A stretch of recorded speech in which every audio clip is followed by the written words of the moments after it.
নমস্কার বন্ধুরা, কিচেন মাতা চ্যানেলে আপনাদের সবাইকে স্বাগত জানাই। আশা করি আপনারা সবাই ভালোই আছেন, আমিও ভালোই আছি। আমি আজকে আপনাদের সাথে শেয়ার করব মটরশুঁটির একটি রেসিপি। আমি বানাবো কড়াইশুঁটির খাস্তা কচুরি। এখন তো শীতকালে প্রচুর মটরশুঁটি পাওয়া যাচ্ছে বাজারে, তা চটপট বানিয়ে ফেলুন এরকম খাস্তা কচুরি। খেতে কিন্তু দারুণ লাগে।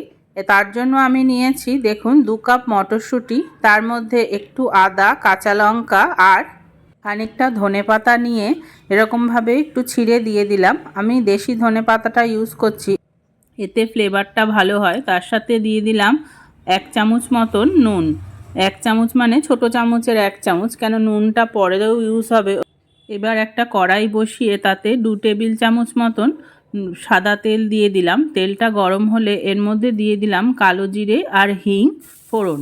এবার হিং আর কালো জিরেটা একটুখানি ফোড়নের গন্ধ বেরোলে আমি যে মটরশুঁটিটা বেটে রেখেছিলাম সেইটা পুরোটা এর মধ্যে দিয়ে দিলাম।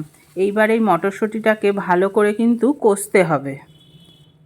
এর মধ্যে আমি এবার সমস্ত মশলা দিয়ে দেব। আমি দিলাম পরিমাণ মতন হলুদ, তার সাথে অল্প একটু নুন দিলাম, যেহেতু নুন আগেও দেয়া আছে। এবার বড় চামচের 2 চামচ মতন ভরে ভাজা মশলা, যেমন জিরে, ধনে, লঙ্কা, মৌরি, এইসব যে আমরা ভেজে রাখি গুঁড়ো করে, সেই মশলাটাই এতে দিতে হবে। এবার সমস্ত মশলা দিয়ে ভালো করে কষতে হবে। আমি এখানে 1 চামচ চিনিও দিয়ে দিলাম। আমি এখানে ব্রাউন সুগার দিলাম, আপনাদের কাছে যে মিষ্টি থাকে সেটাই দিতে পারেন। দেখুন এরকম কড়ার থেকে যতক্ষণ না ছেড়ে আসবে সেই পর্যন্ত কিন্তু মটরশুঁটিটাকে ভাজা ভাজা করতে হবে। ভেজে ভেজে একদম শুকনো করে ফেলতে হবে। যাই হোক, ওটা আমার ভাজা হয়ে গেছে। পাশে রেখে আমি একটা বাটিতে 2 কাপ ময়দা নিলাম।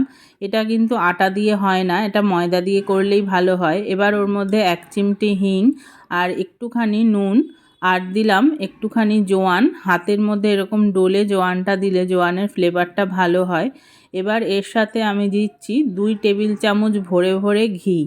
এই ময়ামটা ঘিতে দিলেই ভালো খাস্তা হয়।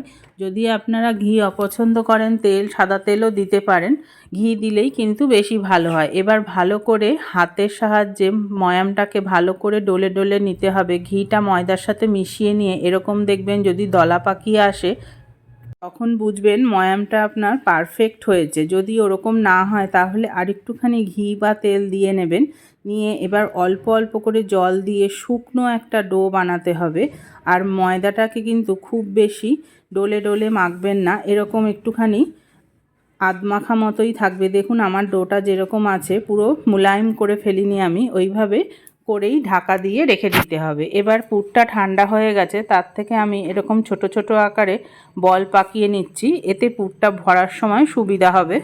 আর ময়দা মাখাটা খানিকক্ষণ রেস্ট হয়ে গেছে। এবার এর থেকে আমি লেচি কেটে নিচ্ছি। লেচিটা মানে আপনাদের লুচির থেকে একটু বড় হবে আর রুটির থেকে একটু ছোট হবে, এরকম মিডিয়াম সাইজের লেচি কেটে নেবেন।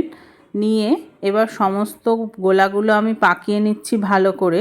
এই সময় কিন্তু খুব সাবধানে পুরটা ভরতে হবে।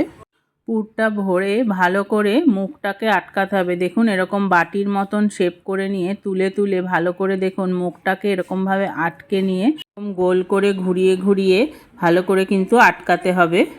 মুখটা ভালো করে আটকে নিয়ে এরকম হাত দিয়ে একটুখানি চ্যাপটা করে রেখে দেবেন, তাহলেই কিন্তু কচুরি রেডি। এটা কিন্তু বেলতে হবে না। দেখুন আমি আরেকটা আপনাদের তৈরি করে দেখিয়ে দিচ্ছি। এই কাজটা কিন্তু খুব ধৈর্য ধরে করতে হবে। মুখটা যদি ভালো করে না আটকানো হয় তাহলে কিন্তু তেলে দিলে মুখটা ছেড়ে গেলে পুরগুলো সব বেরিয়ে যাবে এবং তেলটাও খুব নোংরা হয়ে যাবে।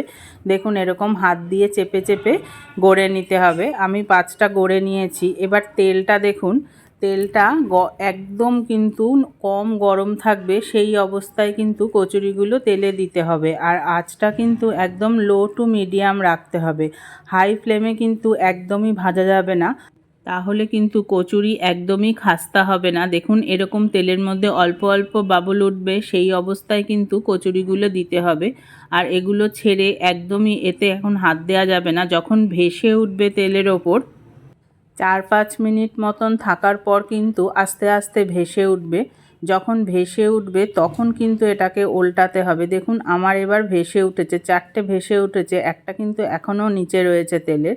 এরকম ভেসে উঠলে তারপরে এটাকে আস্তে করে উল্টে দিতে হবে। এবার এপিট ওপিট করে উল্টে, যেমন সিঙাড়ার কালার হয় সেই রকম কালার আসা অবধি উল্টে পাল্টে ভাজতে হবে। দেখুন মুখটা যদি ভালো করে না আটকানো হয়, যখন ফুলে উঠবে মুখটা কিন্তু এরকম ছাড়িয়ে যায়। ওই জন্য ভালো করে কিন্তু উল্টে ভালো করে ওটাকে মুখটাকে ঘুরিয়ে ঘুরিয়ে আটকাতে হয়।